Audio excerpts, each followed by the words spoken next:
Hey everyone, and welcome back to Country Music Made Me. Thank you so much for joining us once again. As always, please be sure to like, share, follow, subscribe to us wherever you are listening. You can leave us a review, a rating, tell your friends, your family, your neighbors to come on over and have a listen. That support is huge. Today, we're sitting down with Canadian country musician Annika. Now, before launching her solo career in 2021, she spent many years as one half of the country duo Leaving Thomas.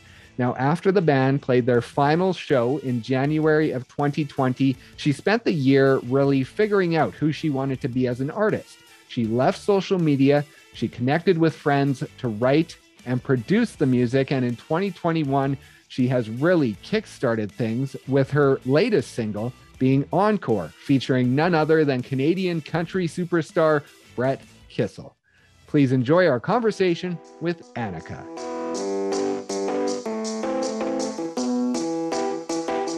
What has it been, 2.5 months as a mom now?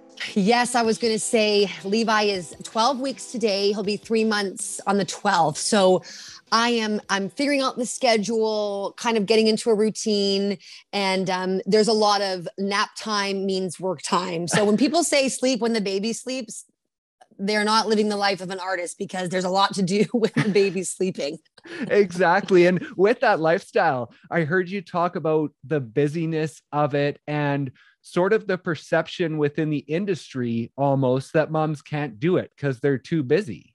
Yeah, I think definitely when a lot of people talk about moms that are, female artists, they're all often referring to people like Maren Morris or Carrie Underwood, people that are very established. And I think as much as they say there's, working women in country, mothers in country, a lot of the time they have to be really big before they feel comfortable enough to start having kids. So I feel like I'm one of the few people who are launching a career while also having a baby. So it's one of those things where I have really loved both parts of it because it allows me to create balance. It forces me to have balance on both the career side as well as the motherhood side. So it is busy, but I think it's been really good for me.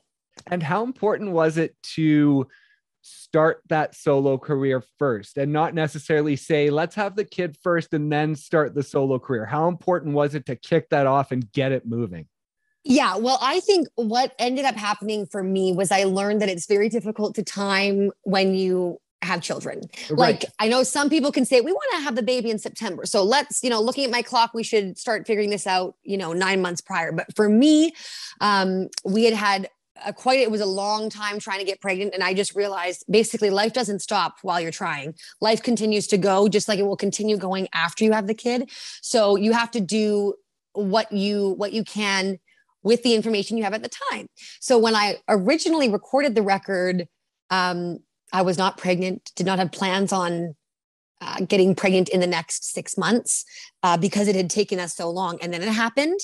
And I remember saying to Spencer, my husband, we'll wait to release the album when COVID is over. Like, this will be perfect. We'll have the baby, COVID will be done. It'll all go in this perfect sequential plan. And of course, here we are, still COVID times. And I released the song in May and basically did a bunch of prep work knowing I'd give birth in July. So I love that the world we live in allows us to do that. Like, it's just been amazing because I really did get to experience that first month just focused on the baby because I had done all this other stuff. So, right.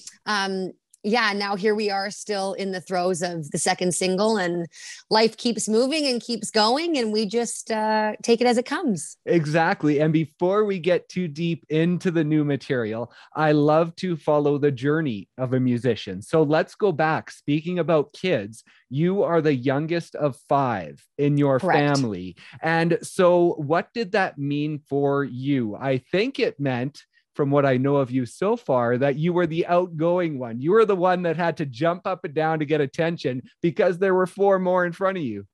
Yeah, I also say that's why I have such a loud speaking voice, is I'm just used to yelling over 4 other siblings. So yeah, I'm kind of the classic youngest child, always wanted to be on stage, always performing. And I come from a very musical family. So when we were each kid, when we were 4, we started playing a stringed instrument as well as the piano. So I played the violin for 13 years and I played piano for 16 years doing the classical route. And so that's where they used to joke and call us like the Von Trapps, because we would play in a quintet together. Well, I was going to ask you about uncool. Talk about that. I was wondering if because I heard you talk about a quintet, but I didn't know if you were joking or if that actually happened. It was real. We were called the Hollyburn Quintet, and my dad was the director, and we would play at, weddings, funerals, things like that. And I just remember even in our van, we had like cubbies for each instrument, because in our family, we had 2 cellists, 2 violinists, and 1 violist. So it was very busy with lots of lessons and orchestra. And then I did fiddling because I wanted to get crazy and not just do classical. So very musical family, and singing choirs, all that kind of stuff. But I've always said I was the only one in our family that really wanted to be a star. I wanted to be on Broadway, and everyone else in my family was happy to be in the background, but I wanted to be on stage. And so I was really passionate about musical theater, and realized pretty quickly on that my voice is quite low and I have the range of a tenor instead of a classic soprano. So I was never going to be a leading lady on Broadway. And I started writing my own songs because I needed to write my own music that fit my voice. Okay. So I started writing when I was about 13 or 14. I would actually write songs to get out of school projects because I hated doing posters or stuff like that. I'd say, can I just write a song about this instead? And then 16 was when I did Canadian Idol, which was kind of the first, okay, I'm going to try to do something real here. And that was a great experience because it showed me I definitely want to be an artist, and I'm definitely not ready yet. I think I was, thrown into this, I was living in Toronto for the summer and all these live performances, and looking back, of course, I cringe at all of them, but I definitely learned I was passionate about music, but I had a ways to go. And so I went to university and studied accounting, got my degree in that. So I know I just got way cooler now, in your mind. How did that work? Because like you talk about the music in your family, but both your parents, they seem like more the straight and narrow sort of analytical people now. But back then, were they musical, or did they just want the kids to be musical? Both my parents were musical. Like my dad plays the clarinet. He sings in the Calgary Philharmonic. But my dad specifically was very realistic about my chances as an artist. It was like, you're never going to make any money at that. I think you're very talented, but this is something that you have no control over. And so jokingly, basically, my mom was the kind of mom that was my biggest cheerleader. She would tell me I was going to be a star. And then my dad was the one that always kept me humble by saying, this probably isn't going to happen for you. So it was actually a really good balance, because I think from the ages of 17 to 21, when I was going to university, I was still doing shows. I was still taking voice lessons, doing all that outside of school. And then I graduated with a degree, which, some people are against getting a backup degree, but I felt that by getting the backup degree, I could now be completely fearless, right? Because I have something to fall back on if I needed it. Right. And so I gave myself a year to get a job on a cruise ship as a piano bar entertainer, because I love to travel and that's what I wanted to do. And again, I asked my dad if he thought I would get hired, because they had been on many cruises, and he said, no, I think you're really good, but I don't think they're going to hire a 21-year-old blonde girl from Canada to be the piano bar entertainer. And I got hired in 2 weeks and went to Alaska and spent the next 4 years doing that. So it's very weird. It's now been, 10 years, and I still have to pinch myself to say oh yeah, I guess I am a professional singer, songwriter, performer, which is still amazing to me. So that's my background. And all the way along, even when you were writing, were you writing sort of in the country music vein of that storytelling, or what did your writing look like? So I didn't start co-writing until Brighton and I got together as Leaving Thomas. And so that was when I was, 22. I had always written by myself, very much as a therapeutic thing. It was never as a commercial thing. But I loved country music growing up. And I really fell into country music because of Brighton. We were this duo, and we just kind of had this natural welcoming from country music that took our music and said, we love this. So I fell in love with country music again as a writer and as a performer, partly because country music is so broad now that I would always say I'm on the fringes of country. Because it's not like, on cruise ships, I was singing Patsy Cline. I was singing like the classics. And I'm like, this isn't classic country. But you're exactly right. It's the songwriting. It's the storytelling. That's what I love about it. And that's what I think through Leaving Thomas, as well as now this album, is always consistent, is that storytelling aspect. And as far as Leaving Thomas, before that really got going, did you have some sort of solo career? Because I saw posts back from like the 2013 of playing New York City. Yes. So did you have sort of a solo career going before Leaving Thomas? Yes, I did. I was doing not country. It was very singer-songwriter. I was playing the piano at all my shows. And I basically kind of got into the whole piano bar entertainer thing, right? From working on cruise ships. What was great about the ships I worked on was they let me sing my own songs in addition to every, Elton John cover, every, singing Sweet Caroline every week. I got to do my own songs, which was great. So I kind of developed a fan base through cruise ships that was all around the world, which was really cool. I had guests come visit me or come to concerts from all around the world. And it was more of a pop project. And that's actually how I originally got together with Brighton after I remember he sang background vocals for me at one of my shows. Oh, and then we did another show where we just ended up jamming together and we kept on saying, this is so much fun. We should do this together. So yeah, I did have my own solo thing, but that's why it's this weird relaunch now where I'm kind of like, I'm almost 10 years older and trying to reestablish myself, even though, I've been doing this for quite a few years now. And throughout your time with Leaving Thomas, what were your feelings all the way throughout that? Like, because you were never really into country, when you got into that, was it ever a long-term thing for you? Or was it always just this thing that was happening for the moment?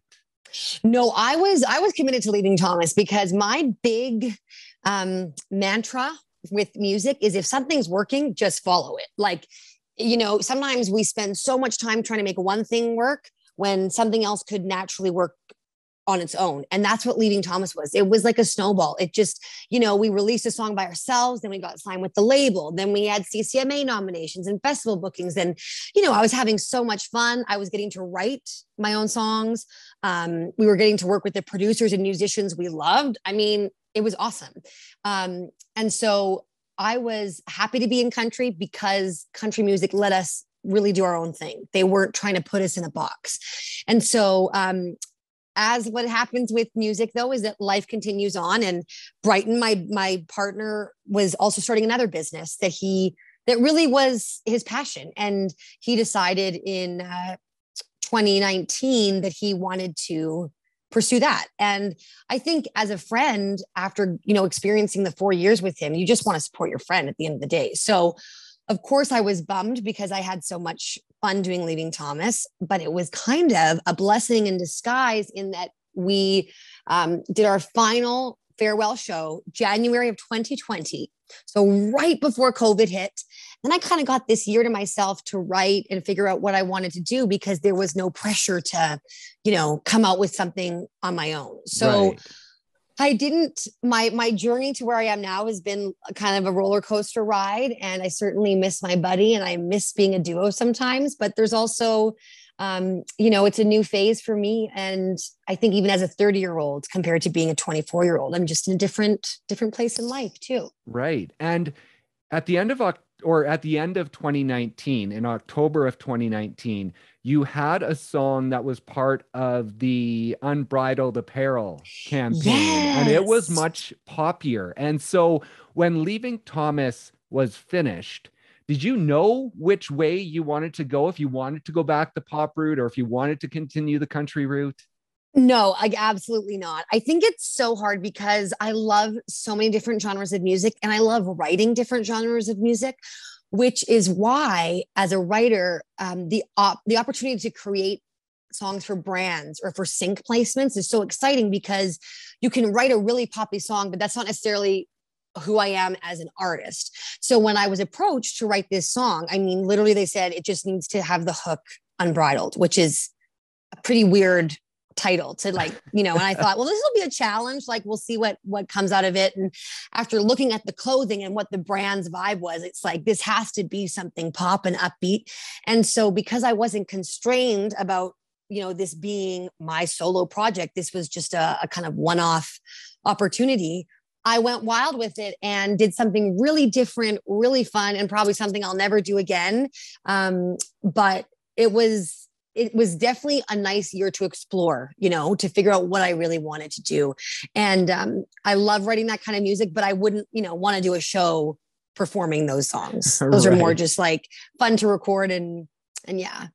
And also in 2019, I saw that you were able to perform Mother in front of Jan Arden at an event. Now, throughout this career, like you say, things just turn into things. And it's almost like you had this dream when you were young and things have just sort of snowballed. And so when events like that happen, are you able to sort of sit back and realize what's going on?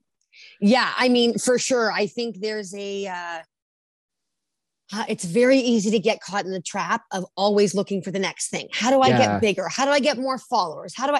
And maybe it's, motherhood, or I don't know what it is, but the name of my album is called Stand Still, because in the last 3 years, it's been very important for me to appreciate what is happening in the current moment, in the present, and really, standing still in that instead of always focusing on the future. And so that was a perfect moment. I have total memories, like a very visceral memory of standing on stage, hearing me singing, and she was listening. And then there was an artist like drawing at the same time. And it was in this beautiful auditorium. I mean, it was a career highlight for sure. And one of those things that you can't really dream up, it was just awesome. And so throughout 2020, you basically went off grid. As far as off grid goes, you left social media for the year. How important was that? And like, how re-energizing was that coming into this new project? Yeah, I think honestly, social media is such a double-edged sword. Like it's one of these things that it is a necessary evil in our industry, I feel. But at the time of 2020, it was great because I wasn't really working on a particular project. And so I didn't need it for business purposes. And I thought, why am I on this? I'm spending so much time. Like that was when I got on TikTok and I was, buried in the dark hole of TikTok for hours. And I couldn't understand how hours would go by and I had done nothing. So part of my personality is it had to be cold turkey. It was like, I'm off, deleted the app, deleted everything. And I remember when I was talking with my manager about this, upcoming album, and she said, okay, well, like, what are we gonna do about social media? You have to get back on there. And so I've really created my own boundaries with it in terms of what I choose to share, how often I'm on it. And I still end up deleting the app probably once a month, which then makes it very difficult to especially when I'm promoting something, it's annoying, but I have to go to the website and do it, which just creates that extra step. But even, I definitely am in favor of people that don't need to be on it. It can be very good for the soul to just get off it and not feel like you have to document everything. And what came out of that year was I started digital scrapbooking, right? Because I would take these pictures and we don't really print photos anymore, right? Yeah. So I started doing scrapbooks, and that gave me purpose for the photos that I took, because when you weren't posting them, it was kind of like I stopped taking pictures, and then I was sad about that. So I did find another way to do some stuff with pictures that I take to make the memories last. That's awesome. And within that year and preparing for the new project and writing, now I know with Leaving Thomas, you did trips down to Nashville, you wrote with people in Nashville, but it felt like for this record, for your solo material, you really stuck to a core group of friends to write this Yes. material. And I don't know if it was all the material, but how important was that to stick with that core group? I think co-writing is 90% feeling comfortable with the people that you're with and 10% the individual skills of every writer. I think so much of what makes a good song is having the comfortability to throw ideas against the wall and not feel like an idiot if it's, not well received. Nashville has a specific energy about it. Bright and I would go down there and we would write 2 songs a day for, 2 weeks and come back with all these songs. And it was great. Of course in Nashville, they can crank out a song in 2 hours. It's like, these are experts. And it was great because I got to be around amazing, heavy hitting writers and challenge myself in terms of my efficiency as a writer. But, I wrote a lot of these songs with my husband, who's also my producer, and one of my very good friends, Aaron, and then our friend Chris, who lives in Nashville, but would zoom in for these writes. And I think because this album is so personal and a lot of it is about my own life story, I just wanted to write with people that made me feel great about myself, and it was a safe space to share. But then also, Chris is a great lyricist. Aaron is a guitar player with great riffs. I'm kind of a melody person. That's kind of my forte. And then of course, Spencer being a producer has a great all around view of things, as well as, he's a great editor. He's listened to so many songs come through his studio doors that I think we just happen to be a group of 4 that each bring very unique talents. And, I'm like, if it ain't broke, don't fix it. I'm not going to try to write with 50 different people when I love the people that I write with. Not to say that you shouldn't continue to explore, but when you find something that works, it just, it made it really easy during the pandemic when we couldn't go back and forth to Nashville to still get really quality songs. Right. Now, Spencer is your husband. He is also your producer, your mixer, your recording engineer, your drummer, your musical director, and your co-writer. And you met him during the Leaving Thomas days because he produced all the material back then. And so that journey that you've taken with him, how important has that been? Do you think you would have had the courage to jump out on this solo project if you didn't have him behind you?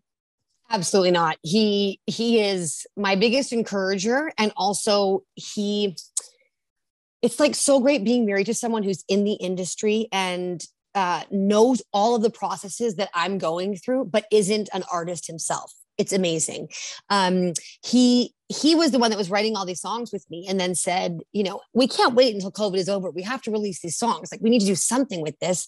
And also it's very rare that someone has the same person as their producer, mixer, drummer, songwriter. He sees all the different phases of the song. So I feel like other than yourself, usually nobody else kind of has a grasp on the big picture, whereas I have someone that actually has that. And I think being part of a duo before and then going to this career, it's been a nice transition because I still have someone else that I can, collaborate with and vent to about things and strategize with. And that's been a huge blessing. And he has always, because he produced my first record even before Leaving Thomas.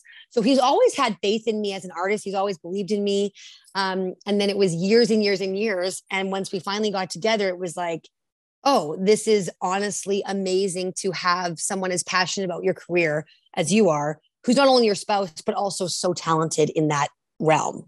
So I do not think I would be where I am without him. Actually, I know that. So yeah.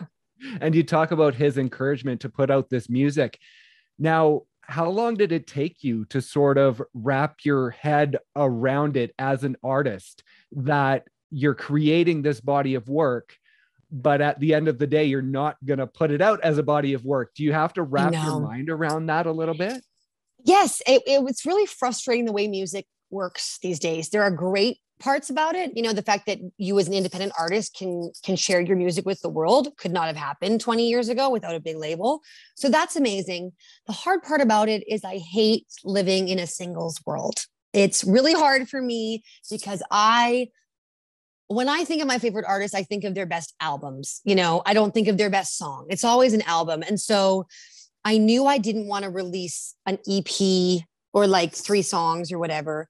I had these 14 songs, but I thought, well, I can't release them all at once because it's just not realistic. There's going to be a bunch of songs that never get heard. So that's why we came up with this concept of releasing these twingles, 2 songs every few months, so that if you hear a song by me and you really love it and you go to my Spotify, there's not just that one song. There's at least, now there's 4 songs. So people can really choose to invest in me as an artist if they want, or they can just get the one song and be done with it. But it is hard because, and that's part of my goal to get, the whole album will be released in 2022. So all the songs will be out by then, partly because the body of work is so reflective of my life now. I don't want to release it, over the course of 5 years, because I'm sure by the time 5 years comes, I'll have another whack of songs that, have meaning to me then. So it is difficult trying to navigate this new industry while also, wanting to present a body of work as a body of work instead of 14 separate little pieces. Yeah, exactly. And the latest single is Encore, featuring Brett Kissel. Now, what did it mean as an independent artist to have an artist like that come onto a track? Well, that's one of those pinch myself moments. I honestly asked Brett to do it thinking that he would not have the time or interest. I know that he's always been very supportive of me, so I knew he wouldn't, reject me in a mean way, but I thought, you know what, let's swing for the fences. I'll ask him. Worst thing he does is says no, and he'd be flattered, and, we can all laugh about it. But he responded within 10 minutes to my email with, just enthusiastic yes, and loved the song. And I think it's nice for him because it's a song that showcases a different side of him and his voice. I think he sounds amazing on it. And I think our voices were just meant to do a duet together. And that was when we finished that song, I was just always imagining Brett and I doing it. And I just can't believe it actually happened. It's still amazing to me. And did I read that during that write, you weren't even writing that song for you? You were writing it for a male artist. Yeah. And that was the idea, was we thought maybe we can pitch it to Brett Kissel at some point, and then often what happens with me in writing sessions when we're writing for other people, or not other people specifically, but let's say we're not writing for me. Right. I leave and I'm in love with the song. And I'm like, well, I want to record this song. But that second verse is very clearly like a man singing it. And it had this intimate like sexiness that I thought it would be nice to hear a man sing it. And then I thought, oh my goodness, we could totally do it as a duet. But that's why I wanted to keep it still very intimate sounding. And I think it actually is more romantic now that it's a duet instead of just one person singing. So it all worked out the way it should, which is, I believe that's what happens to songs. They go on their own journeys, but they always end up where they're supposed to be. Right. And now the first single that you released, I Really Don't Want To, that song has been released to Canadian radio, and it's doing quite well. And so what is that like, coming into this and not knowing what's going to happen, and then having your single be able to actually do something right away? Yeah, I think my manager often laughs at me because I'm opposite of a lot of artists in that I have zero expectations. I always expect the worst. Like, I'm going to release this song, it's going to get 100 listens, and that's all it's ever going to be. And I don't want to say I have a negative attitude about it, but I just keep my expectations low so that I'm never disappointed. And I really don't want to. We released that. I mean, that song is a 5-minute song originally. It's not really, certainly not a country radio, typical song. It's right. Not very fast. There's lots going on. But it was the I got chosen as the iHeart radio star, future radio star.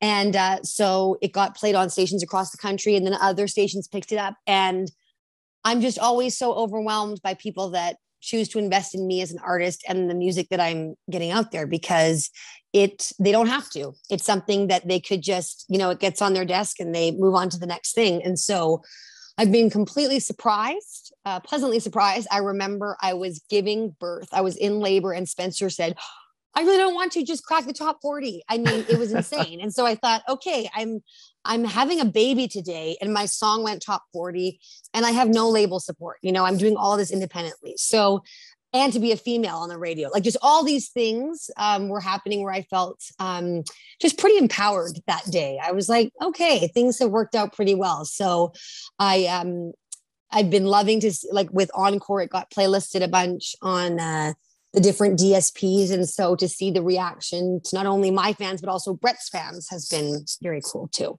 And you talk about the expectations and not coming into this project with any expectations. Now, it could be very different. You could come into this project saying, look at what I've done in the past. I was already an established artist. Look at me. I have this ego. And so has it been really important for you to leave that behind and come into this with the mindset of a new artist?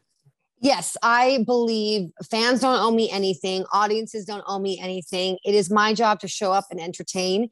And if that's for an audience of 25 people, I will do the same job as I would for, you know, a stadium. I think I have learned with music that you cannot predict what's going to work, what's not going to work. You have no crystal ball. You don't know how it's going to go. So the best thing is to make something that fulfills you and gives you creative joy, and share it with the world. And if they receive it in a way that, you know, is seen as success by the industry, great. If not, you've created something that nobody else has, and it's forever stuck in time. Like, that's what's so amazing about music, is that 30 years from now, my son can listen to a song that I wrote, you know, while I was pregnant with him. And that's just so cool.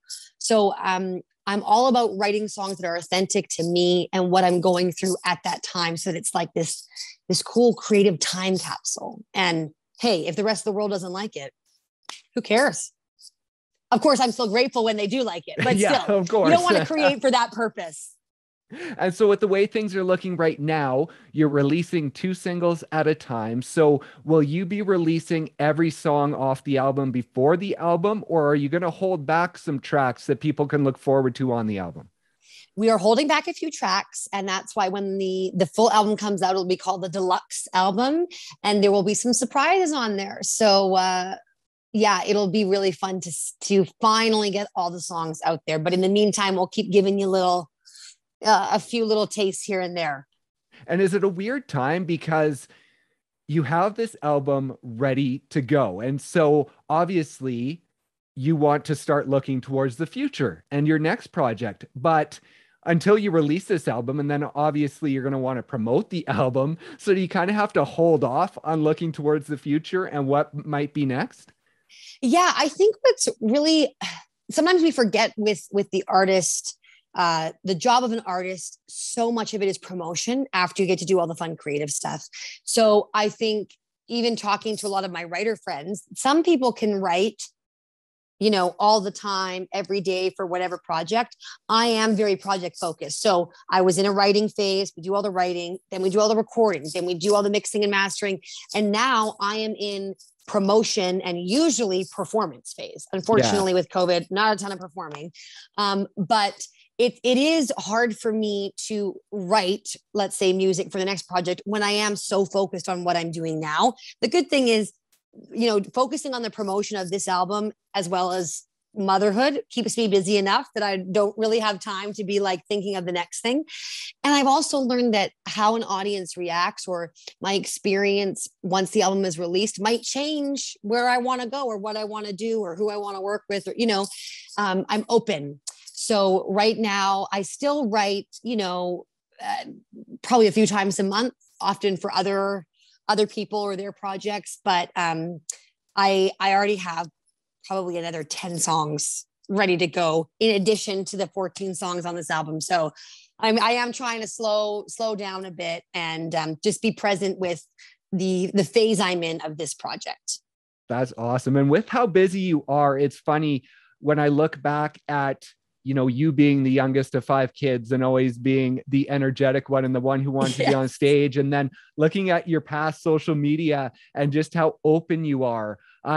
When I was doing the research, I thought, is she going to do acting in the future? And then I actually saw that you have you've done some voice acting in the past. Yep. And so I was wondering where that fits, if that's something you want to do in the future. I would love to be an actress. That's how I got started. I was in musicals. And so, I've done over 40 shows. I love being a character, whether it's voice acting or theater acting or film acting. I think what happened to me, because I also studied drama in university. Oh, okay. That was my other, I didn't end up getting the degree in it, but I took all the classes. So love drama, love that. And my husband is always like, you're such an actress, like that's going to be somewhere on the horizon. And what's difficult about acting for me, what I found difficult is that you have very little control over your own opportunities. So, if you go audition for a film and you don't get it, you can't say, oh, I don't want to do a film. I don't want to be a director of a film. Whereas with music, you can say, I'm going to do my own show. I'm going to write my own music. I'm going to record videos and share them on YouTube. Whereas acting, I found a bit limiting in that way. But I hope that acting is somewhere in the future with, whatever comes to me. It seems that throughout my life, things have come at the right time and when they're supposed to be there. I think acting, my experience in acting helps me be a better musical performer. I think I have a respect for the audience that some singer-songwriters don't, because they write a lot for themselves, whereas I love to entertain.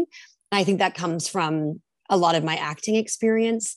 And maybe that is somewhere in the future. I think that would be fun to do. I just don't have room for it on my plate right now. But if the right opportunity came along, I would love that too.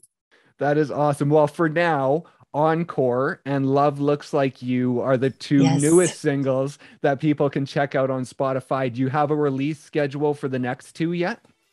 Not a specific date, but it'll be before the end of 2021. So by the end of 2021, you'll have 6 songs there on Spotify to listen to your heart's content.